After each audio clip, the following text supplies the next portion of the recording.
10월부터 4월까지가 굴이 나오는 시기지만 최고의 맛을 내는 계절은 바로 지금 1월, 2월입니다. 1월이 되면 굴은 뽀얀 우유빛을 띠게 되는데 이때가 가장 맛있다고 하네요. 바로 지금이 제철인 굴, 오늘은 그 효과를 알아보려고 합니다.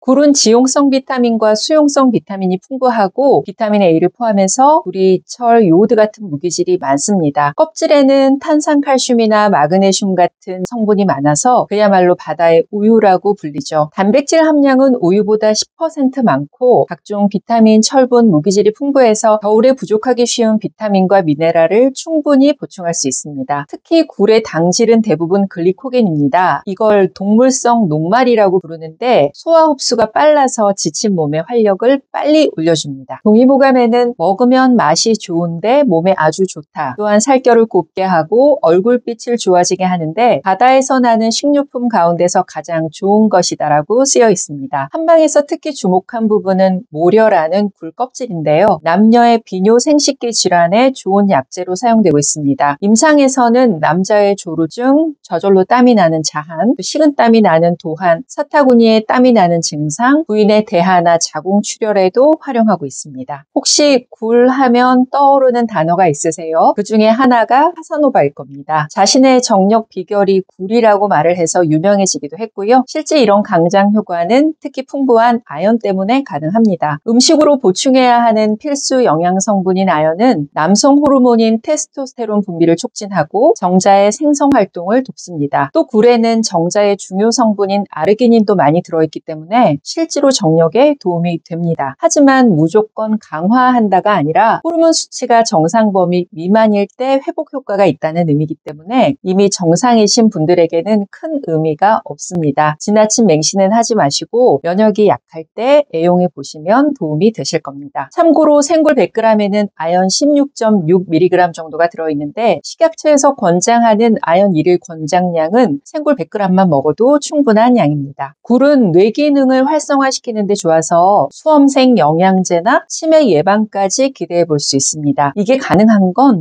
타우린 때문입니다. 타우린이 뭐냐고요? 약국에서 판매하는 자양강장제를 보시면 필수적으로 타우린이 들어가 있습니다. 피로회복 효과뿐 아니라 혈압을 안정시키고 심장 기능을 강화하는 등 각종 혈관계 질환 예방 효과가 좋습니다. 또 굴에 들어있는 DHA나 타우린이 뇌 손상을 일으켜서 치매를 유발하는 베타 아밀로이드라는 단백질 생성을 막아주기 때문에 치매를 예방한다는 연구 결과도 있습니다. 칼륨, 칼슘, 각종 무기질이 많기 때문에 전체적으로 장년기나 노년기에 좋습니다. 굴 100g에는 1130mg의 타우린이 들어있는데 타우린은 몸 안에서 뇌세포의 안과 밖의 삼투압을 일정하게 유지해서 뇌기능을 활성화시킵니다. 굴에 들어있는 불포화 지방산인 DHA가 참치보다 2배 이상 들어있다고 하니까 여러 가지 이유로 두뇌에 도움이 될 것 같습니다. 굴은 멜라닌 색소를 분해하는 효과를 가지고 있고 또 비타민 A가 풍부해서 살결을 희고 곱게 만들어줍니다. 베타는 어부에 따라 얼굴은 까맣고 굴 따는 어부에 따라 얼굴은 하얗다는 말이 있을 정도인데요. 굴의 풍부한 아연은 피부 조직을 재생시키고 면역력을 강화해서 피부가 균에 감염되는 것을 예방하기 때문에 여드름이 있는 사람이 먹으면 여드름 개선 효과도 볼 수 있습니다. 콜레스테롤이 많다는 이유로 굴을 잘 안 드시는 분들도 계실 겁니다. 하지만 굴에 들어있는 콜레스테롤은 불포화 지방산으로 동맥경화증을 유발하는 포화 지방산과는 다릅니다. 오히려 약알칼리성 식품이라 피를 맑게 해주는 효과가 있습니다. 술을 마시면 알코올이 아세트알데히드로 바뀌고 최종적으로는 아세트산으로 분해돼서 몸 밖으로 빠져나옵니다. 하지만 술을 너무 많이 마시거나 술을 분해시키는 역할을 하는 효소 활성이 낮으면 알코올 대사의 중간 과정인 아세트알데히드가 간에 남아서 간 건강에 나쁜 영향을 줄 수 있습니다. 몸에 남아있으면 대표적으로 숙취 현상을 느끼게 되죠. 굴에 들어있는 아연, 글리코겐, 타우린 같은 영양소가 이런 저하된 간 건강 관리에 도움이 됩니다. 글리코겐은 간에 저장되는 에너지원의 역할을 하고 타우린은 자양강장제의 주 원료로 활용이 되니까요. 굴에는 비타민 D, 구리, 아연, 망간이 풍부합니다. 이런 미량 영양소는 칼슘과 함께 특히 노인의 뼈 손실을 늦추거나 예방해서 골다공증 위험을 줄이는 데 중요한 역할을 합니다. 성장기 아이들에게도 좋은 영양식인데요. 칼슘이 풍부해서 어린이 뼈 발육이나 중장년층 골다공증 예방에도 도움이 됩니다. 굴의 효능 정리해 보겠습니다. 첫 번째, 대표적인 자양강장식품입니다. 특히 이 풍부한 아연이 그런 역할을 하죠. 두 번째, 뇌 기능을 활성화시켜서 수험생 영양제와 치매 예방까지 기대할 수 있습니다. 굴 속에 들어있는 타우린과 DHA 덕분입니다. 피부 미용 효과를 기대할 수 있는데요. 클레오파트라가 굴을 즐겨 먹었던 이유죠. 또 피를 맑게 하는 효과가 있습니다. 알코올을 분해하고 숙취를 해소하는 효과가 있어서 간 건강 관리에 도움이 됩니다. 마지막으로 뼈 건강을 강화하는 효과가 있어서 어린이나 중장년층 모두에게 도움이 되죠. 지금이 한참 맛있고 제철인 굴 잘 활용하셔서 건강 컨디션 유지하는데 활용하셨으면 좋겠습니다. 다음 영상에서는 이렇게 좋은 굴 활용하는 방법과 주의사항 알아보겠습니다. 구독, 좋아요, 알람으로 챙겨보시면 도움 되실 겁니다. 아는 만큼 더 건강해지는 한약권식입니다. 감사합니다.